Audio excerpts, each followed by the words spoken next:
गणेशाय नमः। जय श्री कृष्ण, राधे राधे। प्यारे भक्तगणों, आप सभी भक्तों को आमल की एकादशी व्रत की ढेर सारी शुभकामनाएं। भगवान आप सभी की सभी मनोकामना को पूर्ण करे।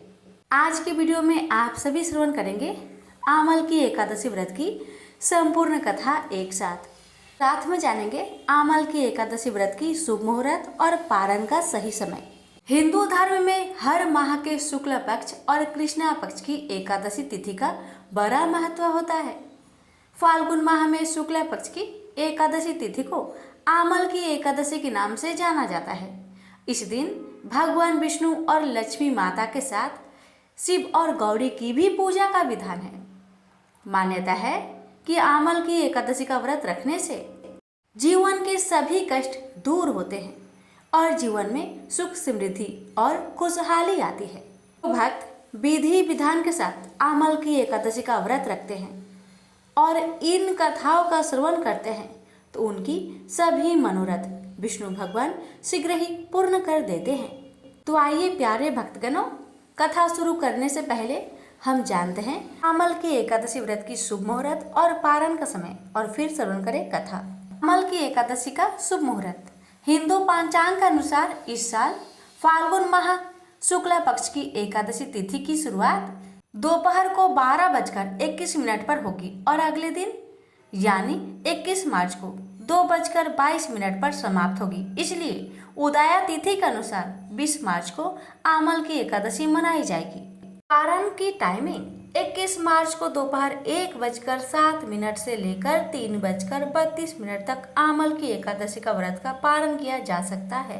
अब आइए श्रवण करते हैं आमल की एकादशी व्रत की पावन और दुर्लभ कथा को श्रद्धा पूर्वक पूरा अवश्य सुनिएगा और दूसरे भक्तों के पास भी शेयर कीजिएगा। कथा इस प्रकार है।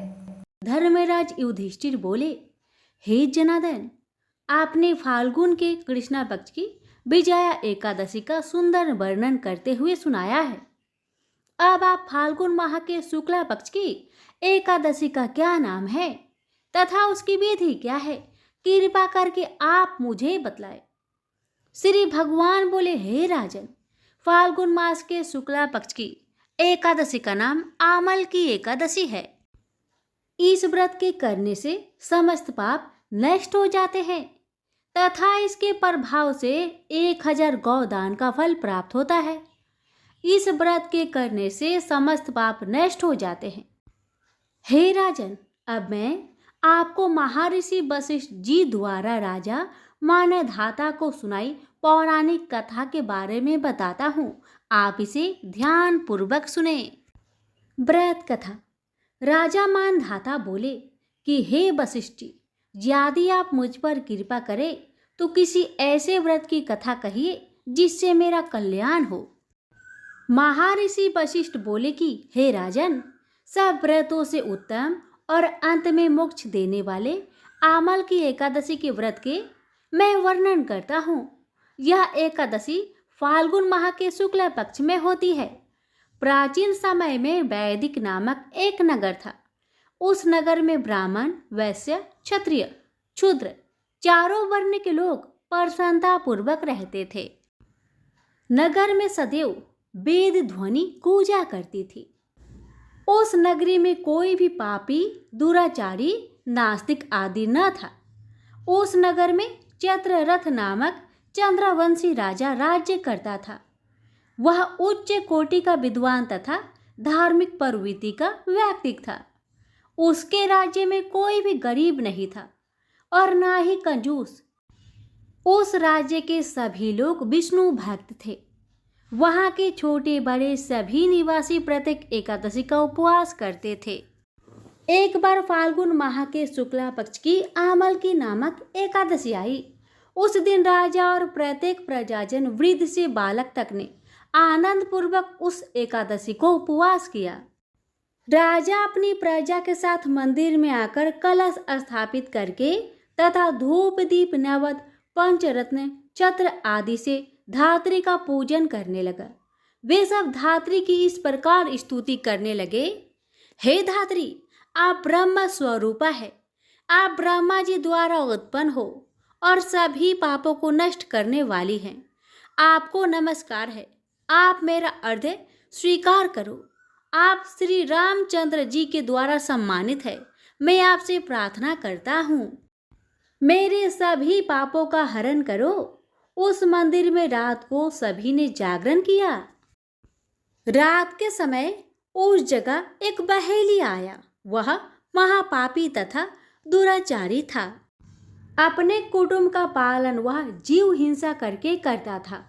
वह भूख प्यास से अत्यंत व्याकुल था। कुछ भोजन पाने की इच्छा से वह मंदिर के कोने में बैठ गया। उस जगह बैठकर वह भगवान विष्णु की कथा तथा एकादशी महात्म्य सुनने लगा। इस प्रकार उस बहेलिये ने सारी रात अन्य लोगों के साथ जागरण कर व्यतीत की। प्रातःकाल सभी लोग अपने अपने निवास घर चले गए। इसी प्रकार वह बहेलिया भी अपने घर चला गया और वहां जाकर भोजन किया। कुछ समय बीतने के पश्चात उस बहेलिये की मृत्यु हो गई। उसने जीव हिंसा की थी। इस कारण हालांकि वह घोर नरक का भागी था, परंतु उस दिन आमल की एकादशी का व्रत तथा जागरण के प्रभाव से उसने राजा विदुरथ के यहाँ जन्म लिया। उसका नाम वसुरथ रखा गया।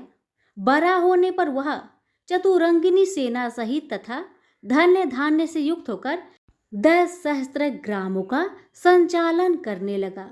वह तेज में सूर्य के समान, कांति में चंद्रमा के समान, वीरता में भगवान विष्णु के समान तथा क्षमा में पृथ्वी के समान था। वह अत्यंत धार्मिक, सत्यवादी, कर्मवीर और विष्णु भक्त था। वह प्रजा का समान भाव से पालन करता था। दान देना उसका नित्य कर्म था। एक बार राजा वसुरथ शिकार खेलने के लिए गया। देवयुग से वन में वह रास्ता भटक गया और दिशा का ज्ञान न होने के कारण उसी वन में एक वृक्ष के नीचे सो गया। कुछ समय पश्चात पहाड़ी डाकू वहां आए और राजा को अकेले देखकर मारो मारो चिल्लाते हुए राजा वसुरथ की ओर दौड़े। वह डाकू कहने लगे कि इस दुष्ट राजा ने हमारे माता पिता पुत्र पौत्र आदि समस्त संबंधियों को मारा है तथा देश से निकाल दिया। अब हमें इसे मारकर अपने अपमान का बदला लेना चाहिए। इतना कह वे डाकू राजा को मारने लगे और उस पर अस्त्र शस्त्र का प्रहार करने लगे। उन डाकुओं के अस्त्र शस्त्र राजा के शरीर पर लगते ही नष्ट हो जाते और राजा को पुष्पों के समान प्रतीत होते। कुछ देर बाद प्रभु इच्छा से उन डाकुओं के अस्त्र शस्त्र उन्हीं पर प्रहार करने लगे, जिससे वे सभी मूर्छित हो गए। उसी समय राजा के शरीर से एक दिव्य देवी प्रकट हुई। वह देवी अत्यंत सुंदर थी तथा सुंदर वस्त्रों तथा आभूषणों से अलंकृत थी।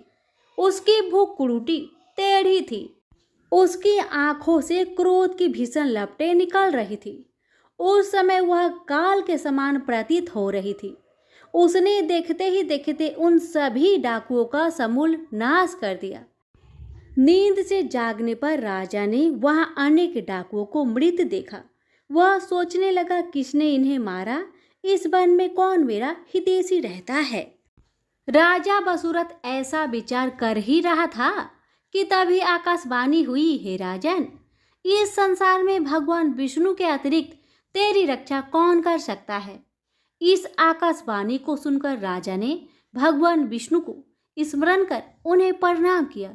फिर अपने नगर को वापस आ गया और सुखपूर्वक राज्य करने लगा। महर्षि वशिष्ठ ने कहा, हे राजन, यह सब आमल की एकादशी के व्रत का प्रभाव था। जो मनुष्य एक भी आमल की एकादशी का व्रत करता है वह प्रत्येक कार्य में सफल होता है और अंत में वैकुंठ धाम को पाता है। प्रेम से बोलिए लक्ष्मी नारायण की जय। युधिष्ठिर ने भगवान श्री कृष्ण से पूछा, भगवान, पुण्यमय एकादशी तिथि कैसे उत्पन्न हुई? इस संसार में वह क्यों पवित्र मानी गई तथा देवताओं को कैसे प्रिय हुई? श्री भगवान बोले, हे कुंती नंदन, प्राचीन समय की बात है। सत्य युग में मूर नामक दानव रहता था। वह दानव बड़ा ही अद्भुत, अत्यंत रौद्र तथा संपूर्ण देवताओं के लिए भयंकर था। उस काल रूपधारी दुरात्मा महासुर ने इंद्र को भी जीत लिया था। संपूर्ण देवता उससे परास्त होकर स्वर्ग से निकाले जा चुके थे और शंकित तथा भयभीत होकर पृथ्वी पर विचारा करते थे। एक दिन सब देवता महादेव जी के पास गए। वहां इंद्र ने भगवान शिव के आगे सारा हाल कह सुनाया। इंद्र बोले, महेश्वर, ये देवता स्वर्ग लोक से निकाले जाने के बाद पृथ्वी पर विचर रहे हैं। मनुष्यों के बीच रहना इन्हें शोभा नहीं देता है। हे महादेव, कोई उपाय बतलाइए। ये देवता अब किसका सहारा ले? महादेव जी ने कहा, देवराज, जहाँ सबको शरण देने वाले, सबकी रक्षा में तत्पर रहने वाले जगत के स्वामी भगवान गरुड़ ध्वज विराजमान है, तुम लोग वहाँ जाओ, वे ही तुम लोगों की रक्षा करेंगे। भगवान श्री कृष्ण कहते हैं, युधिष्ठिर, महादेव जी की यह बात सुनकर परम बुद्धिमान देवराज इंद्र संपूर्ण देवताओं के साथ क्षीर सागर में गए, जहां भगवान गदाधर सो रहे थे।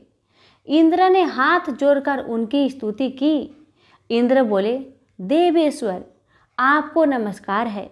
देव, आप ही पति, आप ही मति, आप ही कर्ता और आप ही कारण हैं।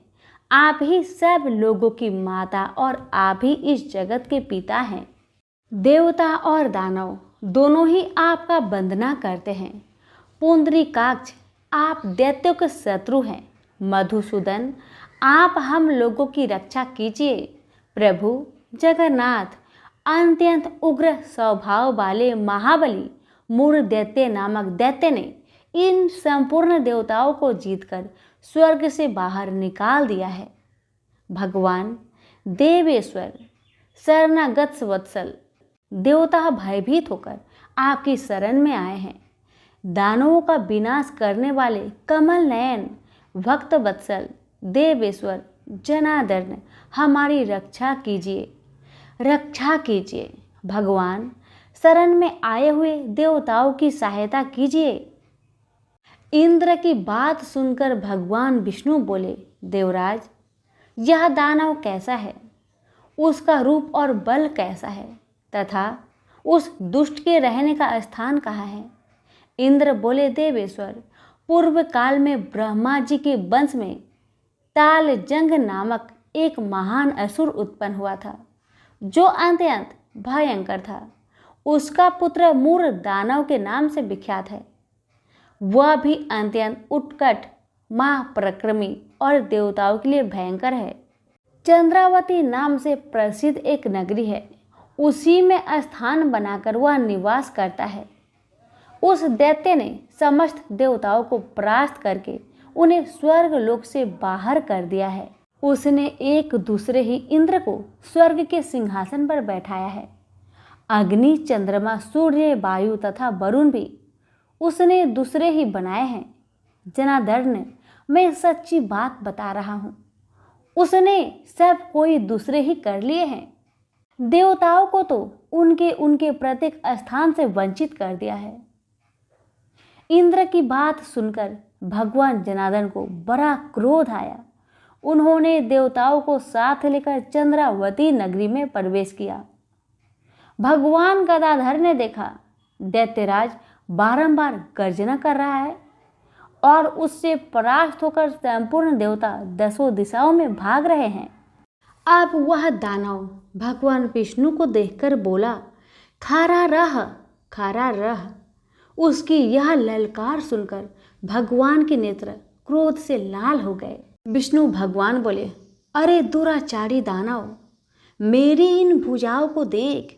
यह कहकर भगवान श्री हरि विष्णु ने अपने दिव्य बाणों से सामने आए हुए दुष्ट दानव को मारना आरंभ किया। दानव भय से विहल हो उठे। पांडुनंदन तत्पश्चात श्री विष्णु ने दैत्य सेना पर चक्र का प्रहार किया। उससे छिन्न भिन्न होकर सैकड़ों योद्धा मौत के मुख में चले गए। इसके बाद भगवान मधुसूदन बद्रिका आश्रम में चले गए। वहां सिंहवती नाम की गुफा थी जो 12 योजन लंबी थी। पांडुनंदन उस गुफा में एक ही दरवाजा था। भगवान विष्णु उसी में सो गए। वह दानव मूर भगवान को मार डालने के उद्देश्य से उनके पीछे पीछे तो लगा ही था, अतः उसने भी उसी गुफा में प्रवेश किया। वहां भगवान को सोते देख उसे बड़ा हर्ष हुआ। उसने सोचा, यह दानों को भय देने वाला देवता है, अतः निसंदेह इसे मैं मार डालूंगा। युधिष्ठिर दानव के इस प्रकार विचार करते ही भगवान विष्णु के शरीर से एक कन्या प्रकट हुई जो बड़ी ही रूपवती, सौभाग्यशालिनी तथा दिव्य अस्त्र शस्त्रों से सुसज्जित थी। वह भगवान के तेज के अंश से उत्पन्न हुई थी। उसका बल और पराक्रम महान था। युधिष्ठिर दानवराज मूर ने उस कन्या को देखा। कन्या ने युद्ध का विचार करके दानव के साथ युद्ध करने के लिए याचना की। युद्ध छिड़ गया। कन्या सब प्रकार की युद्ध कला में निपुण थी। वह महान असुर उस कन्या के हुक्कार मात्रा से ही जलकर राख के ढेर में परिवर्तित हो गया। दानव के मारे जाने पर भगवान जाग उठे। उन्होंने दानव को धरती पर इस प्रकार निष्प्राण पड़ा देखकर कन्या से पूछा, मेरा यह शत्रु अत्यंत उग्र और भयंकर था, किसने इसका वध किया है? तब कन्या बोली, स्वामीन, आपके ही प्रसाद से मैंने ही इस महादैत्य का वध किया है। श्री भगवान ने कहा, कल्याणी, तुम्हारे इस कर्म से तीनों लोकों के मुनि और देवता आनंदित हुए हैं, अतः तुम्हारे मन में जैसी इच्छा हो उसके अनुसार मुझसे कोई वर मांग लो। देव दुर्लभ होने पर भी वह वर मैं तुम्हें अवश्य दूंगा, इसमें तनिक भी संदेह नहीं है। वह कन्या साक्षात एकादशी ही थी। उसने कहा, प्रभु, यदि आप प्रसन्न है तो आपकी कृपा से सब तीर्थों में प्रधान, समस्त विघ्नों का नाश करने वाली तथा सब प्रकार की सिद्धि देने वाली देवी हो। जनार्दन, जो लोग आप में भक्ति रखते हुए मेरे दिन को उपवास करेंगे उन्हें सब प्रकार की सिद्धि प्राप्त हो। हे माधव, जो लोग उपवास बिना भोजन के अथवा एक वक्त भोजन ग्रहण करके मेरे व्रत का पालन करें, उन्हें आप धन, धर्म और मोक्ष प्रदान दीजिए। परम दयालु भगवान श्री हरि नारायण बोले, कल्याणी, तुम जो कुछ कहती हो वह सब पूर्ण होगा।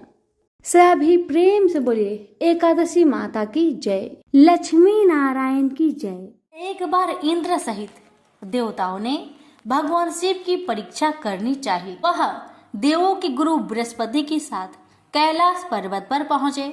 शिव ने अपनी आत्मिक शक्ति के बल पर जान लिया कि ये लोग मेरी परीक्षा लेने आ रहे हैं, अतः उन्होंने एक अवधूत का भेष धारण कर लिया और उनके मार्ग में आ खड़े हुए। इंद्र ने उन्हें राह से हट जाने का संकेत किया, किंतु अवधूत भेषधारी शिव अपने स्थान पर खड़े रहे। यह देख इंद्र को क्रोध आ गया। बोले, अरे हट रास्ते से, जानता नहीं मैं कौन हूँ? हट जा, नहीं तो वज्र से तेरे टुकड़े टुकड़े कर दूंगा। धमकी सुनकर अवधूत भेषधारी शिव को क्रोध आ गया। उन्होंने जोर से एक हुक्कार भरी, जिसे सुनकर चारों दिशाएं कांप उठी।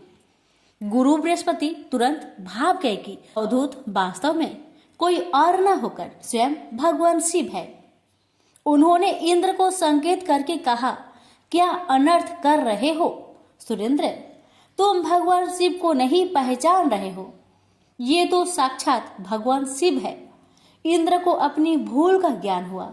वह तुरंत भगवान शिव के चरणों में गिरकर क्षमा याचना करने लगे। क्षमा करे भगवान, मुझसे पहचानने में भूल हो गई। गुरु बृहस्पति ने कहा, हाँ प्रभु, देवेंद्र को क्षमा कर दीजिए, आपको पहचान नहीं पाए थे। अनजाने में ही इन्होंने आपको अब सब कह दिए, क्षमा कीजिए। गुरु बृहस्पति के अनुनय विनय करने पर शिव ने इंद्र को क्षमा कर दिया। इस घटना के कुछ दिनों बाद एक विलक्षण चमत्कार हुआ। समुद्र तट पर गंगा सागर के किनारे एक बालक रेत में पड़ा हुआ रुदन कर रहा था। उसके गले से इतना प्रलयकारी रुदन फूट रहा था कि उससे चारों दिशाएं कांपने लगी। देव दानव दैत्य सब घबरा गए, वायु थम सी गई। घबराए हुए देवता इंद्र सहित पितामह ब्रह्मा के पास पहुंचे और उनसे कहा, पितामह, सागर संगम पर एक अद्भुत बालक रेत में पड़ा रो रहा है। वह इतनी जोर जोर से रुदन कर रहा है कि देवों में भय छा गया है। कृपया चलकर इस संकट को दूर कीजिए। पितामह ब्रह्मा इंद्र आदि देवताओं के साथ सागर संगम पहुंचे। पितामह के पहुंचते ही सागर अपने स्थान से निकला। उसने इंद्र सहित पितामह की वंदना की। ब्रह्मा ने सागर से पूछा, जल में रेत पर पड़ा यह बालक कौन है? इसके रुदन को सुनकर समस्त संसार त्रस्त हो रहा है। सागर ने कहा, मैं नहीं जानता भगवान। एक दिन एक विलक्षण तेज लहरों में आ गया था, उसी से इस बालक की उत्पत्ति हुई है। यह कहकर सागर ने बालक को गोद में उठाया और ब्रह्मा की गोद में दे दिया। ब्रह्मा की गोद में आते ही बालक ने रोना बंद कर दिया और कुछ देर में अचानक बालक की बाहें आगे बढ़ी। उसकी दोनों बाहें ने ब्रह्मा का गला पकड़ लिया। यह देख अन्य देवता स्तंभित हो उठे। ब्रह्मा ने अपने गला छुड़ाने का प्रयास किया, किंतु बालक के हाथों की पकड़ और मजबूत हो गई। फिर अचानक बालक ने उनका गला छोड़ दिया और मुस्कुराने लगा। ब्रह्मा अपना गला सहलाते हुए बोले, इस बालक का क्या नाम है सागर? सागर बोला, अभी इसका नामकरण नहीं हुआ है पितामह, आप ही इसका कोई नाम रख दीजिए। ब्रह्मा बोले, मैं इसका नाम जलंधर रखता हूँ। आज से यह तुम्हारा ही पुत्र कहा जाएगा। बच्चे का नामकरण करके सागर के हाथों में सौंपकर पितामह सहित सब देवता अपने अपने धाम लौट गए। बालक कुछ बड़ा हुआ तो पितामह की आज्ञा से आचार्य शुक्र ने उसे शिक्षा देनी आरंभ कर दी। देखते ही देखते बालक युवक बन गया। शुक्राचार्य ने उसे दैत्यों का सम्राट बना दिया और कालनेमी नामक एक असुर की वृंदा नामक कन्या से उसका विवाह कर दिया। जलंधर महाबलवान सिद्ध हुआ। देखते ही देखते उसने समस्त सागर के द्वीपों पर अपना शासन स्थापित कर लिया। उसकी पत्नी वृंदा ने हर मामले में उसके साथ सहयोग किया। वृंदा एक सती स्त्री थी। उसे ब्रह्मा का वरदान मिला हुआ था कि जब तक उसका अस्तित्व कायम रहेगा, सुर असुर देव दानव कोई भी उसके पति का बाल भी बांका नहीं कर पाएगा। एक दिन आचार्य शुक्र जलंधर की राजसभा में पधारे। जलंधर ने आचार्य की चरण वंदना की और उन्हें ऊंचे स्थान पर बैठाकर पूछा, आचार्य, हमारे यहाँ एक राहु नामक वीर है। मैं जानना चाहता हूँ कि उसका सिर क्यों नहीं कटा हुआ है। आचार्य शुक्र ने कहा, दैत्यराज, राहु का सिर भगवान विष्णु ने अपने सुदर्शन चक्र से काट दिया था। जलंधर बोला, मगर क्यों आचार्य? राहु ने ऐसा क्या कसूर कर दिया था? उत्तर में शुक्राचार्य ने उसे सागर मंथन की समस्त कथा सुनाकर कहा, उसका अपराध यह था कि उसने देवताओं की पंक्ति में बैठकर धोखे से अमृत पान कर लिया था। जलंधर बोला, तो इसमें क्या अपराध हो गया आचार्य? आखिर अमृत निकाला भी तो दैत्यों और देवताओं के सम्मिलित प्रयास से ही था। फिर अकेले देवता ही उस अमृत को पी जाने के अधिकारी कैसे बन गए? आचार्य बोले, इसमें भी विष्णु की छल नीति थी दैत्यराज। समुद्र से निकले समस्त रत्न देवराज इंद्र ले गए थे। यह सुनकर जलंधर क्रोधित होकर बोला, मैं ऐसा हरगिज नहीं होने दूंगा। मेरे पिता के रत्नों का अधिकार इंद्र नहीं, स्वयं मैं हूँ। देवताओं को सागर के रत्न लौटाने ही पड़ेंगे। उसके बाद शुक्राचार्य तो वापस अपने स्थान पर चले गए और जलंधर ने घमसर नामक दैत्य को बुलाकर इंद्रपुरी रवाना कर दिया ताकि वह इंद्र को यह संदेश दे आए कि सागर मंथन से प्राप्त सारे रत्नों को उसे सौंप दे। घसमर इंद्रपुरी पहुंचा। उसने इंद्र से कहा, देवराज, मैं दैत्यराज जलंधर का एक संदेश लेकर उपस्थित हुआ हूँ। दैत्यराज ने कहा है कि सागर मंथन के दौरान उसके पिता के जो रत्न आपने हथिया लिए थे उन्हें तुरंत लौटा दे। इंद्र ने आचार्य से कहा, रत्न? कैसे रत्न? दैत्यराज से कहना कि वह रत्न तो देवों के परिश्रम के फल थे। सेवक बोला, लेकिन परिश्रम तो देव और दानव दोनों ने ही किया था, फिर रत्न अकेले देव के कैसे हो गए? सीधा तरह रत्नों को लौटा दो, वरना इसका परिणाम बड़ा भयंकर होगा। यह सुनकर इंद्र क्रोधित होकर बोला, तुम्हारा इतना साहस, तेरी पूरी में ही मुझे धमकाते हो? ठहरो पापी, मैं अभी तुम्हें इसका मजा चखाता हूँ। यह कहकर इंद्र ने अपना ब्रज निकाल लिया, लेकिन तभी आचार्य बृहस्पति ने उसे रोक दिया और उसे समझाते हुए बोले, क्रोध में मत आओ सुरराज, यह दूत है और दूत अवध्य होता है, इसे जाने दो। हमसर वापस जलंधर के पास पहुंचा और इंद्र द्वारा किया गया उत्तर उसे कह सुनाया। सुनकर जलंधर आग बबूला हो उठा। उसने तुरंत चारों दिशाओं में स्थित दैत्यों के पास संदेश भिजवा दिया कि वे तुरंत इंद्रपुरी पर आक्रमण कर दे। साथ ही अपने सेनापतियों शुभ और निशुभ के साथ इंद्रलोक पर चढ़ाई कर दी। शीघ्र ही दैत्यों की सेना इंद्र के नंदन वन में जा पहुंची और सैनिक ने देवताओं का विध्वंस करना आरंभ कर दिया। दैत्यों के दल अमरावती को नष्ट भ्रष्ट करने में लग गए। दोनों पक्षों के वीरों की लाशें जमीन पर गिरने लगी। आचार्य बृहस्पति देवों की ओर से और शुक्राचार्य दैत्य की ओर से घायल और मृत वीरों का उपचार करने लगे और वे पुनः जीवित होकर युद्ध करने लगते। युद्ध चलता रहा, लेकिन किसी भी पक्ष को विजय नहीं मिल पा रही थी। इस पर जलंधर क्रोधित होकर शुक्राचार्य के पास पहुंचकर बोला, गुरुदेव, संजीवनी विद्या तो सिर्फ आप ही जानते हैं, फिर ये देवता मरकर जीवित कैसे हो रहे हैं? शुक्राचार्य बोले, दैत्यराज, संजीवनी बूटी का उपयोग करना आचार्य बृहस्पति भी जानते हैं। उन्होंने कई देवता इसी काम पर लगा रखे हैं कि वे द्रोणगिरी से संजीवनी बूटी लाते रहे। यदि किसी तरह देवताओं द्वारा द्रोणगिरी से बूटी लाना रोक दिया जाए तो आचार्य बृहस्पति देवों को पुनः जीवित न कर पाएंगे। अंधर बोला, लेकिन हमें इस तरह से तो अपनी सेना का एक बड़ा हिस्सा द्रोणगिरी पर्वत की ओर ले जाना पड़ेगा और यहाँ तो भयंकर गति से युद्ध चल रहा है। शुक्राचार्य बोले, तो फिर क्यों ना द्रोणगिरी पर्वत को ही सागर में डुबो दिया जाए, ना रहेगा बांस ना बजेगी बांसुरी।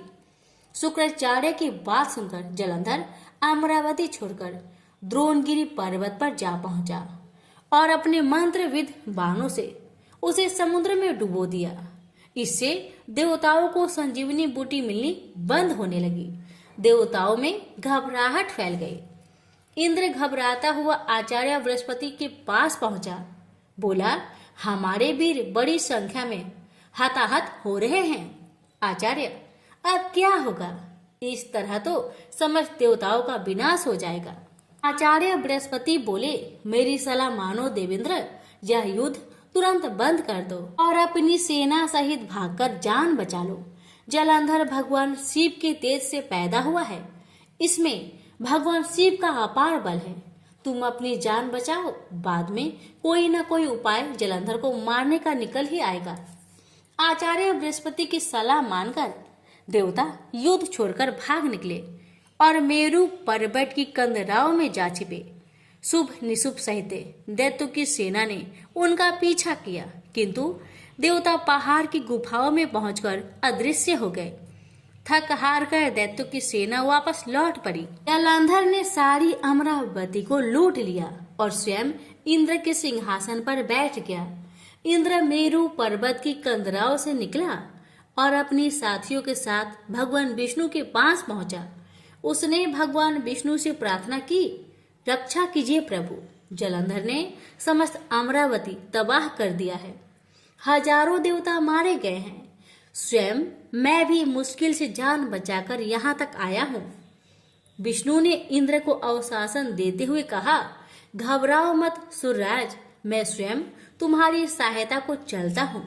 जलंधर अब ज्यादा दिनों तक नहीं बच सकेगा। फिर विष्णु अमरावती जा पहुंचे। विष्णु के वहां पहुंचते ही देवताओं में नवीन स्फूर्ति का संचार होने लगा।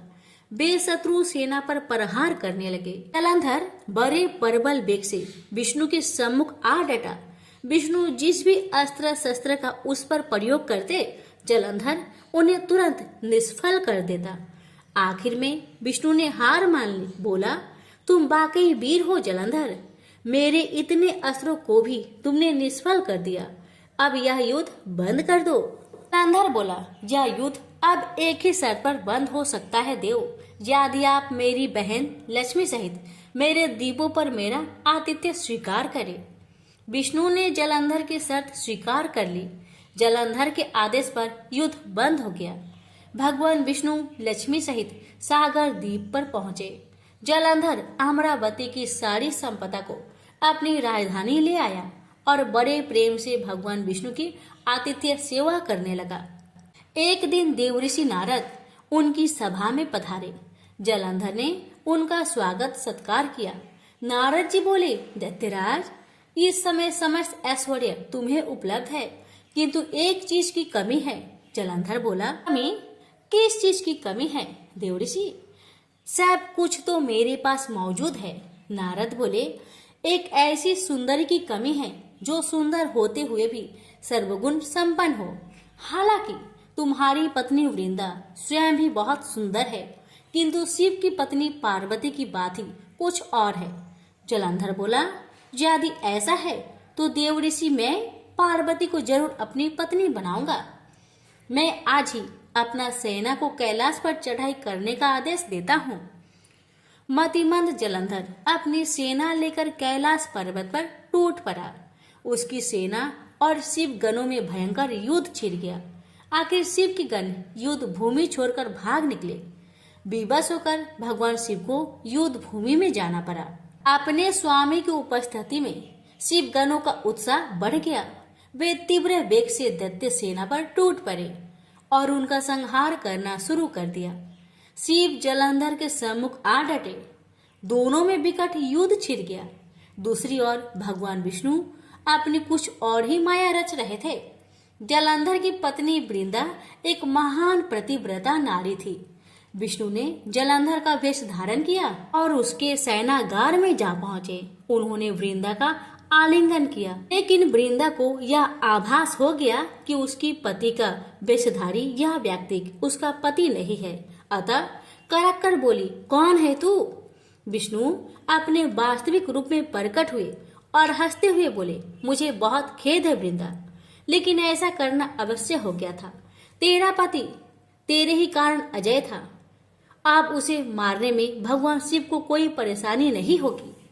वृंदा रोते हुए बोली, आपने मेरे साथ ऐसा विश्वासघात क्यों किया प्रभु? मेरे पति ने तो आपके आतिथ्य सत्कार में भी कोई कमी नहीं छोड़ी थी। भगवान विष्णु ने उसे आशीर्वाद देते हुए कहा, तुम वास्तव में ही एक पूज्य नारी हो वृंदा, लेकिन हर आतताई का एक न एक दिन अंत होता ही है। तुम्हारे पति की पापों का घड़ा भर चुका है, उसका अंत समय निकट आ पहुंचा है। मैं तुम्हें वरदान देता हूँ कि आज से सारे संसार में तुम पूजी जाओगी। स्त्रियां तुम्हारी पूजा क्या करेगी? पश्चाताप की अग्नि में जलती हुई वृंदा अग्नि में कूद पड़ी और देखते ही देखते भस्म हो गई। उसके शरीर का तेज निकलकर पार्वती के शरीर में प्रविष्ट हो गया। देवताओं ने पुष्प वर्षा की। वृंदा के अग्नि में भस्म होते ही जलंधर का तेज घट गया। भगवान शिव ने अपने त्रिशूल से उसका मस्तिष्क काट दिया। जलंधर के मरते ही उसका वह तेज जिससे वह आज तक अजय था, शिव के शरीर में प्रविष्ट हो गया। दैत्य सेना घबराकर भाग निकली। देवताओं ने शिव की जय जयकार की। इंद्र ने पुनः अपना सिंहासन प्राप्त कर लिया और कुछ काल बाद सर्वत्र अमन चैन व्याप्त हो गई। तो प्रेम से बोलिए, हर हर महादेव, माता पार्वती की जय, लक्ष्मी नारायण की जय। बहुत साल पहले की बात है। एक आलसी लेकिन भोला भाला युवक था जिसका नाम था आनंद। आनंद दिन भर कोई काम नहीं करता, बस खाता ही रहता और सोया रहता। इसके अलावा उसे कुछ आता भी नहीं था, क्योंकि वह बहुत आलसी था। आनंद का रहन सहन व्यवहार देखकर घर वाले ने नाराज होकर उसे घर से निकाल दिया, क्योंकि आनंद कोई काम धाम करता ही नहीं था, बस घर में पड़ा रहता था। अब आनंद घर से निकाला जाने पर यूं ही इधर उधर भटकने लगा। भटकते भटकते उसे एक आश्रम मिला। वह आश्रम में गया। वहां उसने देखा कि एक गुरुजी बैठे थे और उनके शिष्य कोई काम नहीं करते, बस मंदिर की पूजा करते थे। आनंद ने सोचा, वाह, ये काम तो मेरे लिए बहुत बढ़िया रहेगा। इसमें तो कोई काम धाम करना ही नहीं पड़ता है, बस पूजा ही तो करना है। आनंद बड़े प्रेम से गुरुजी के पास आकर पूछा, क्या मैं यहाँ रह सकता हूँ गुरुजी? आनंद की बात सुनकर गुरुजी बोले, हाँ हाँ, क्यों नहीं रह सकते। गुरुजी का बात सुनकर आनंद ने कहा, गुरुजी, मैं कोई काम नहीं कर सकता, फिर भी आप मुझे अपने पास रखेंगे? आनंद की बात सुनकर गुरुजी मुस्कुराकर कहने लगे, बेटा आनंद, तुम्हें कोई काम नहीं करना है, बस पूजा करना होगा। आनंद ने कहा, ठीक है गुरुजी, वो तो मैं कर लूंगा। अब आनंद गुरुजी का आश्रम में मजा से रहने लगा। ना कोई काम ना कोई धाम, बस सारा दिन खाते रहो और प्रभु की भक्ति में भजन गाते रहो। आनंद को गुरुजी के आश्रम में रहते हुए महीना भर हो गया। फिर एक दिन आई एकादशी। आनंद रसोई में जाकर देखा, खाने की कोई तैयारी नहीं। उसने गुरुजी से पूछा, आज खाना क्यों नहीं बनेगा गुरुजी? गुरुजी ने कहा, नहीं, आज तो एकादशी है, तुम्हारा भी उपवास है। गुरुजी की बातें सुन आनंद ने कहा, नहीं, अगर मैंने उपवास कर लिया तो कल का दिन मैं नहीं देख पाऊंगा। मैं तो उपवास नहीं कर सकता, मुझे बहुत भूख लगती है। आपने मुझे पहले क्यों नहीं बताया गुरुजी? आनंद की बात सुन गुरुजी ने कहा, ठीक है, तुम उपवास ना करो, पर खाना आज तुम्हारे लिए कोई नहीं बनाएगा, तुम्हें खुद बनाना होगा। बेचारा आनंद मरता क्या न करता। गया रसोई में। गुरुजी फिर आए, देखो, अगर तुम खाना बना लो तो राम जी को भोग जरूर लगा लेना और नदी के उस पार जाकर ही रसोई बनाना। आनंद ने कहा, ठीक है गुरुजी। लकड़ी, आटा, तेल, घी, सब्जी लेकर आनंद वहां से चले गए और जैसा तैसा खाना भी बनाया। खाने लगा तो याद आया, गुरुजी ने कहा था कि राम जी को भोग लगाना है। बस अब आनंद लगा भजन गाने, आओ मेरे राम जी, भोग लगाओ जी, प्रभु राम आइए, श्री राम आइए, मेरे भोजन का भोग लगाइए। जब कोई ना आया तो बेचैन हो गया कि यहाँ तो भूख लग रही है और राम जी तो आए ही नहीं। भोला मानस जानता नहीं था कि प्रभु साक्षात तो आएंगे नहीं, पर गुरुजी की बात मानना जरूरी है। फिर उसने कहा, देखो प्रभु राम जी, मैं समझ गया कि आप क्यों नहीं आ रहे हैं। मैंने रूखा सूखा बनाया है और आपको तरमाल खाने की आदत है, इसलिए नहीं आ रहे हैं।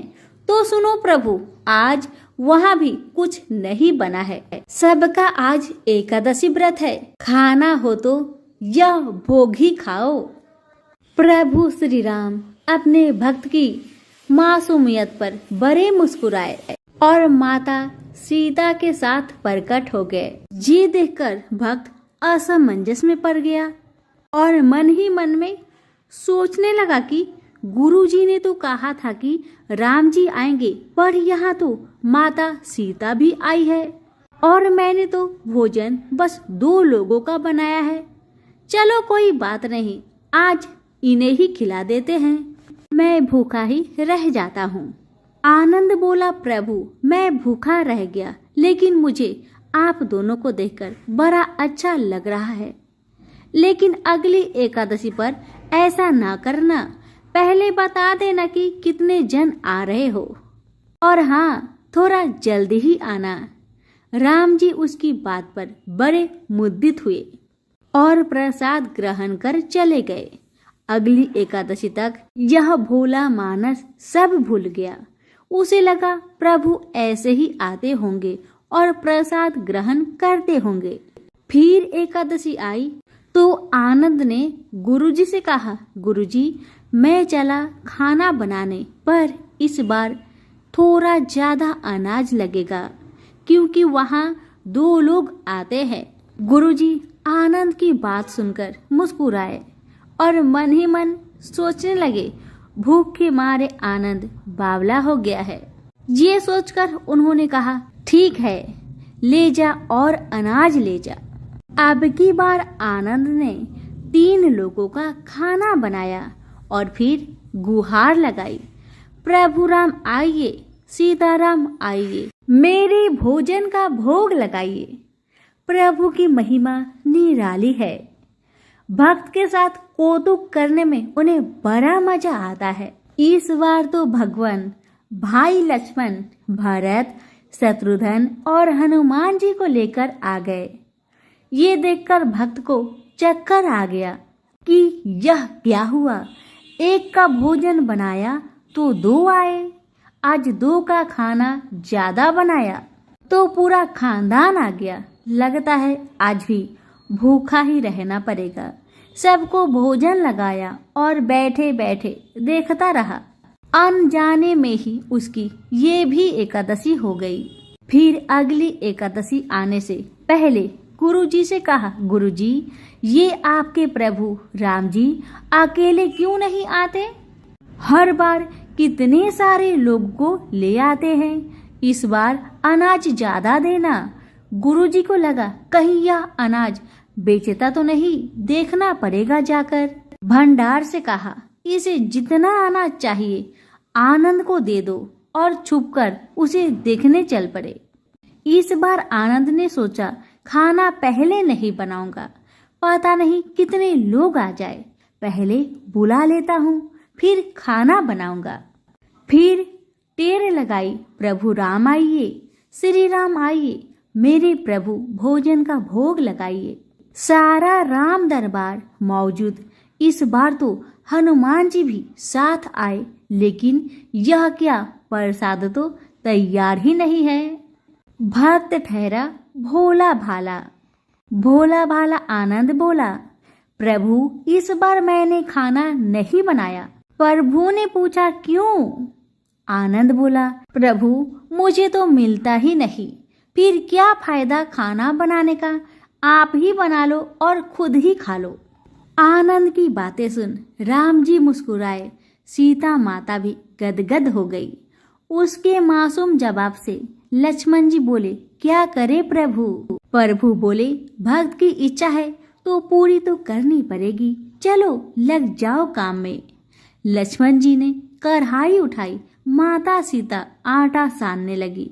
भक्त एक तरफ बैठकर देखता रहा। माता सीता रसोई बना रही थी तो कई ऋषि मुनि यक्ष गंधर्व प्रसाद लेने आने लगे। इस पर गुरुजी ने देखा खाना तो बना नहीं, भक्त एक कोने में बैठा है, तो पूछा, बेटा क्या बात है, खाना क्यों नहीं बनाया? आनंद बोला, अच्छा किया गुरुजी आप आ गए, देखिए कितने लोग आते हैं प्रभु के साथ। गुरुजी बोले, मुझे तो कुछ नहीं दिख रहा तुम्हारे और अनाज के सिवा। भक्त ने माथा पकड़ लिया, एक तो इतनी मेहनत करवाते हैं प्रभु, भूखा भी रखते हैं और ऊपर से गुरुजी को दिखाई भी नहीं दे रहे, यह और बड़ी मुसीबत है। प्रभु से कहा, हे प्रभु आप गुरुजी को क्यों नहीं दिख रहे हैं? प्रभु बोले, मैं उन्हें नहीं दिख सकता। फिर भक्त बोला, क्यों प्रभु क्यों? वे तो बड़े पंडित है, ज्ञानी है, विद्वान है, उन्हें तो बहुत कुछ आता है, उनको क्यों नहीं दिखते हैं आप? प्रभु बोले, माना कि उनको सब कुछ आता है, पर वे सरल नहीं है तुम्हारी तरह, इसलिए उनको नहीं दिख सकता। आनंद ने गुरु जी से कहा, गुरु जी, प्रभु कह रहे हैं आप सरल नहीं हैं, इसलिए आपको नहीं दिखेंगे। गुरु जी रोने लगे और कहने लगे, वाकई में मैंने सब कुछ पाया, पर सरलता नहीं पा सका तुम्हारी तरह, और प्रभु तो मन की सरलता से ही मिलते हैं। प्रभु प्रकट हो गए और गुरु जी को भी दर्शन दिए। इस तरह एक भक्त के कहने पर प्रभु ने रसोई भी बनाई। यह भक्ति कथा लोक श्रुति पर आधारित है। विनायक जी की जय हो। किसी गांव में एक बूढ़ी माई रहती थी। वह बहुत गरीब थी और आंखों से अंधी भी थी। उसका एक बेटा और बहू थी। वह बुढ़िया सदैव गणेश महाराज की पूजा किया करती थी। एक दिन गणेश भगवान उसकी श्रद्धा भक्ति को देखकर बहुत प्रसन्न हुए। गणेश भगवान ने सोचा, ये बुढ़िया माई तो आंखों से अंधी है, फिर भी मेरी पूजा पाठ कितना श्रद्धा के साथ करती है, इसलिए मुझे इसके लिए कुछ करना चाहिए। इतना ही सोचकर गणेश जी उस बुढ़िया माई के सामने प्रकट होकर बोले, बुढ़िया माई, तू जो चाहे सो मुझसे मांग ले, मैं तुझसे बहुत प्रसन्न हूँ। बुढ़िया माई हाथ जोड़कर गणेश महाराज से बोली, हे भगवान, मुझे तो कुछ मांगना ही नहीं आता, तो मैं कैसे मांगू और क्या मांगू, आप ही मुझे बताए।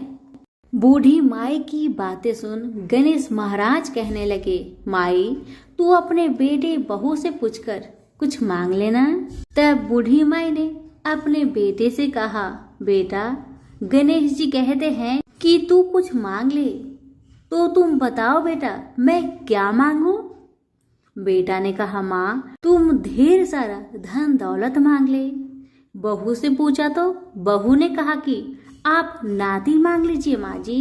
तब बूढ़ी माई मन ही मन में सोचने लगी, बेटा बहू तो सिर्फ अपने लिए ही सोच रहे हैं, मेरे लिए तो कोई सोचता ही नहीं।